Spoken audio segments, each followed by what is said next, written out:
بسم الله الرحمن الرحيم، والصلاة والسلام على أشرف المرسلين سيدنا محمد النبي الأمي الكريم، وبعد. القصيدة الجاية دي قصيدة بعد ما غلي سعر السكر وصل لأكثر من 50 جنيه. يعني خلى بالعربي كده، خلى مزاج الناس كلها معكر. يعني سكر تقريبا بيقولوا ب55 جنيه، هلا مش عارف من 30 ل55، بسم الله ما شاء الله. نقل 20 جنيه دفعة واحدة، يا مسهل يا رب، ومش عارف يوصل لكام، الله أعلم. المهم يوصل زي ما يوصل. ربنا يتولانا برحمته. القصيدة الجاية قصيدة بعنوان أنا كرهتك يا سكر. خلاني كرهت، أنا كرهت السكر وكرهت كل حاجة حلوة. كرهت السكر وكرهت كل حاجة حلوة، كل شيء حلو. ما حدش بيجيب، بخليهمش بيجيبوا في البيت سيرة كلمة حلو خالص. كل حاجة حلوة كرهناها بسبب غلو السكر. فالقصيدة الجاية بعنوان أنا كرهتك يا سكر. السكر ما بقاش سكر بعد ما بابه تسكر، وخلى كل الناس تفكر.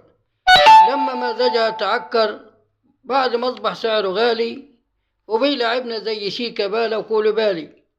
فين أيامك يا غالي لما كنت أشكي حالي؟ فين لما كان حبيبنا لما كان حنون وغالي؟ فين لما كان حبيبنا لما كان حنون وغالي؟ فين لما كنت أزعل كنت ألاقيه قصادي؟ فين لما كنت أزعل كنت ألاقيه قصادي؟ كان يجيني من المعادي. فين لما كنت أزعل كان يجيني من المعادي؟ كنت أقوم الصبح بدري أصلي فجري وأقول يا هادي، وأعمل كاس شاي وأشرب، وأعمل كاس شاي وأشرب، وأغني تحيا مصر، وأغني نشيد بلادي، واذكر لما ربي قال لما ينادي المنادي، واذكر لما ربي قال لما ينادي المنادي، اذكروني واشكروني واعبدوني يا عبادي. أنا كرهتك يا سكر، أنا كرهتك يا سكر بعد ما كنت حبيبي. أنا كرهتك يا سكر بعد ما فلست جيبي. أنا كرهتك يا سكر بعد ما وجعت قليبي.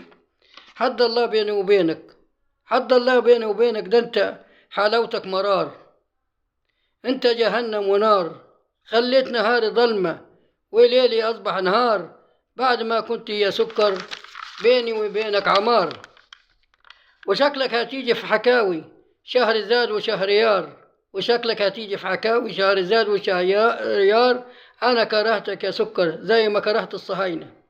أنا كرهتك يا سكر زي ما كرهت الصهاينة لما خلوا غزة نار. أنا كرهتك يا سكر، واللي يحبك يا سكر ده أكيد يبقى حمار.